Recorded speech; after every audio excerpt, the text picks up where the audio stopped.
भैया सुनिए, मैं गई थी लखनऊ से आ रही थी और रात को करीब 9:30 बज गया था। मुझे कुछ समझ में नहीं आ रहा था, मेरी तबीयत भी ख़राब सी लग रही थी, ऐसा लग रहा है कि मैं प्यास सी लगी है, मतलब दिक्कत महसूस हो रही थी, चक्कर से आ रहे थे, इसलिए हमें कुछ सूझा नहीं। हमने अध्यक्ष जी के पास कॉल किया और अध्यक्ष जी के पास हमने कॉल किया। अध्यक्ष जी से हमने कहा कि अध्यक्ष जी हमारी तबीयत ख़राब लग रही है, हम यहाँ स्टेशन पे फंसे पड़े हुए हैं, हमको प्लीज़ या तो कहीं रुकने का थोड़ी देर रुकने का समय दे दीजिए और या तो हमें हमारे घर भिजवा दीजिए। तो अध्यक्ष जी बहुत व्यस्त थे, बोले कि अभी थोड़ी देर रुको, 10 मिनट के बाद मैं आता हूँ। मैंने इंतज़ार किया, अध्यक्ष जी आए और फिर उन्होंने रिसीव किया और उन्हें फिर उनका कोई अर्जेंट कॉल आ गया, तो बोले कि अभी मैं कहीं जा रहा हूँ किसी को छोड़ने और आता हूँ। फिर अध्यक्ष जी हमको लेके गए कार्यालय पे, बोले कि तुम यहाँ थोड़ी देर ठहरो और मैं अभी आता हूँ।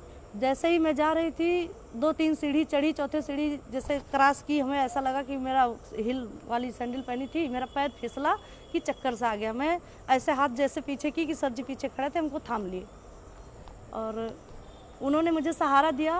पैर फिसलने से अगर मेरा पैर भी टूट सकता था, मेरी और भी कहीं चोट आ सकती थी, सिर में चोट आ सकता था, बस यही बात है। और अध्यक्ष जी ने हमको कमरे तक छोड़ा और बोले आप तुम यहाँ अंदर रुको, मैं थोड़ी देर बाद अभी आता हूँ तो तुम्हें घर भिजवा देता हूँ किसी से। बस भैया इतनी सी ही बात है, इतनी सी ही बात है। अब इसको चाहे कोई गलत सोचे या अच्छा सोचे, अध्यक्ष जी ना कभी गलत थे ना कभी हैं हमारी नज़र में। मैं पिछले करीबन 3-3.5 सालों से उनको जानती हूँ और हमारे पारिवारिक संबंध रहे भी हैं उनके यहाँ से, हमारे यहाँ से अध्यक्ष जी से पारिवारिक संबंध रहे हैं, इसलिए मैंने भरोसा करके उनके पास कॉल किया और किसी के पास कॉल नहीं किया। नहीं भैया बहुत अच्छे इंसान हैं और मेरे पिता तुल्य हैं, चाहे मैं बड़ा भाई मानूं या अपना पिता मानूं, और पिता तुल्य ही हमारी सारी फैमिली मानती है। हमारा भाई, हमारे हस्बैंड, हमारे 2 बच्चे भी हैं। मैं लड़की नहीं हूँ, मैं अनजान बच्चा नहीं हूँ कि मैं किसी को, कोई मुझे बहलाएगा, कोई मुझे फुसलाएगा, ऐसा कुछ भी नहीं है। और जो सोच रहा है गलत सोच रहा है। इतने लोग अफवाह जो उड़ाए हैं मेरे खिलाफ, मैं कंप्लेन थाने में कर दी हूँ। अगर नहीं मानेंगे तो मैं मानहानि का दावा भी करूँगी, महिला आयोग जाऊँगी।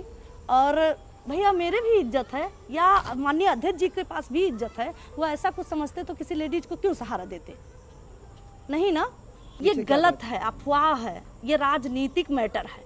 अब ये लोग राजनीति के ऊपर उस पर ले जा रहे हैं, ऐसा कुछ नहीं है। मेरा फैमिली व्यवहार है, फैमिली संबंध है अध्यक्ष जी से। अब पिछले 3.5 सालों से मैं उनको जानती हूँ।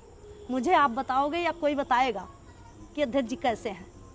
एक लोग का फ़ोन आया था कि बहन आपके साथ क्या हुआ है, कैसे हुआ है, बताइए, हम आपका साथ देंगे। हमने कहा आप साथ देने वाले होते कौन हो जी? कुछ लोग फ़ोन कर रहे हैं, 1-2 लोग कह रहे हैं डरना मत, घबराना मत बहन, ऐसा मत होना। हमने कहा क्यों डरूंगी, क्यों घबराऊंगी? मैं बच्ची हूँ, मैं 2 बच्चे की माँ हूँ, मैं क्यों डरूंगी? मैं कार्यकर्ता हूँ, ऐसी कोई घटना नहीं है। और अध्यक्ष जी को लेकर अगर बदनाम कर रहे हैं तो उनको मैं पिछले 3.5 सालों से जानती हूँ, उनके साथ मेरे मतलब पारिवारिक व्यवहार रहे हैं और उन पर मैं भरोसा करती हूँ, करती रहूँगी। अमर किशोर बम जी हैं माननीय जिलाध्यक्ष जी, उसमें देखा कि उनको लोग परेशान कर रहे हैं, उनको राजनीतिक तौर से बात कर रहे हैं, उनको लोग गलत साबित करना चाह रहे हैं। उन लोगों के देखने का नज़रिया है ना, लेकिन वो लोग गलत नज़र से देख रहे हैं। ये हमारी भी इज्जत जा रही है, माननीय अध्यक्ष जी की भी इज्जत जा रही है। नहीं, कोई सच्चाई नहीं, बिल्कुल नहीं। मैं स्टाम्प पे लिख दूं या जहाँ कहिए वहाँ कह दूं, ऐसी कोई बात नहीं। ना अध्यक्ष जी ऐसे थे मेरे नज़र में, ना है ना रहेंगे।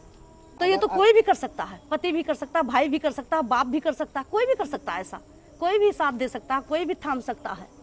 मेरा सर फट जाता भैया, मैं बीमार हो, मतलब कुछ तो मेरी तबीयत ठीक नहीं थी, लेकिन अगर मेरा सर फट जाता, मेरे बच्चों का कौन होता? मेरी 2 बेटियां हैं, एक 8 महीने की है, एक पिछले 6 साल की है। बताइए, अब आप जवाब दीजिए।